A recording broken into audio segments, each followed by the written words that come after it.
Amma 7th anniversary Dhamaka offers. Shop 599, win 777 exclusive prizes. WhatsApp లో order చేయండి, gift పట్టండి.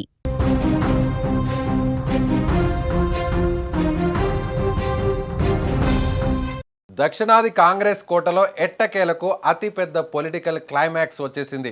Karnataka CM కుర్చీ కోసం గత కొంతకాలంగా సాగుతున్న ఇద్దరు అగ్రనేతల అంతర్గత పోరుకు ఢిల్లీ పెద్దలు తెరదించినట్లు సమాచారం.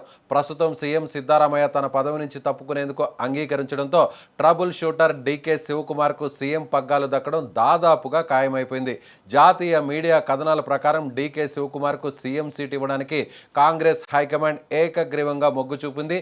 సిద్ధరామయ్యకు కేంద్రంలో భారీ ఆఫర్ ఇచ్చినట్లు పొలిటికల్ వర్గాల్లో టాక్ నడుస్తోంది. ఆయనకు రాజ్యసభ సీటు కేటాయించి ఢిల్లీ వేదికగా జాతీయ స్థాయిలో మరింత పెద్ద పాత్ర పోషించాలని కాంగ్రెస్ అధిష్టానం కోరినట్లు సమాచారం లీక్ అవుతోంది. ఈ కీలక నిర్ణయంపై తుది నిర్ణయం తీసుకోవడానికి సిద్ధరామయ్య కొంత సమయం అడిగినట్లు సమాచారం. సిద్ధరామయ్య ఈ పరిణామాలపై బెంగళూరులో తన ముఖ్య అనుచరులతో అత్యవసరంగా చర్చలు జరిపారు.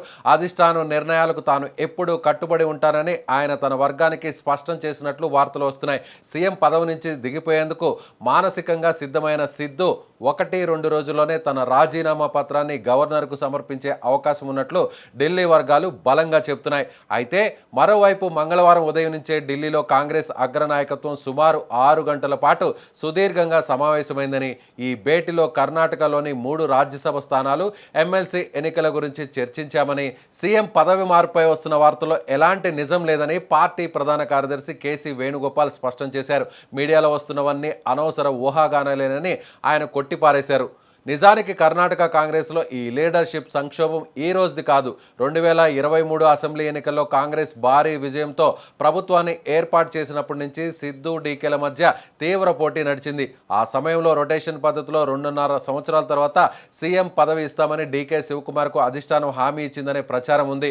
ఆ వాగ్దానం ప్రకారమే ఇప్పుడు డీకేకు సీఎం కుర్చీ అప్పగించాలని ఆయన అనుచర వర్గం ఏడాది కాలంగా గట్టిగా ఒత్తిడి తెస్తోంది. మైనారిటీలు, వెనుకబడిన తరగతులు, దళితులతో కూడిన అహిందా సోషల్ ఇంజనీరింగ్ గ్రూప్లో సిద్ధరామయ్యకు ఉన్న తిరుగులేని క్రేజ్ వల్ల కాంగ్రెస్ హైకమాండ్ ఇన్నాళ్లు ఆయన్ను మార్చడానికి సాహసించలేదు. సిద్ధును సీఎం పీఠం నుంచి దించితే పక్క రాష్ట్రమైన తమిళనాడు అసెంబ్లీ ఎన్నికల్లో ఒక్కలిగా లింగాయత్ వర్గాల ఓట్లు దెబ్బతింటాయని అధిష్టానం ఇన్నాళ్లు కాలయాపన చేస్తూ వచ్చింది. ఇప్పుడు తమిళనాడు ఎన్నికల ప్రక్రియ కూడా పూర్తవడంతో డీకే శివకుమార్ వర్గం సీఎం కుర్చీ కోసం డిమాండ్ను మరింత తీవ్రం చేసింది. దీంతో చివరకు కాంగ్రెస్ హైకమాండ్ డీకే వైపు మొగ్గు చూపక తప్పలేదు. మరోవైపు సిద్ధరామయ్య రాజీనామా చేయాలనే నిర్ణయంపై ఆయన అనుచరులు తీవ్ర అసంతృప్తితో ఉన్నారు. తుది నిర్ణయం తీసుకునే ముందు అన్ని రకాల రాజకీయ ప్రత్యామ్నాయాలను పరిశీలించాలని వారు సిద్ధుపై ఒత్తిడి తెస్తున్నట్లు బెంగళూరు రాజకీయాల్లో జోరుగా చర్చ సాగుతోంది.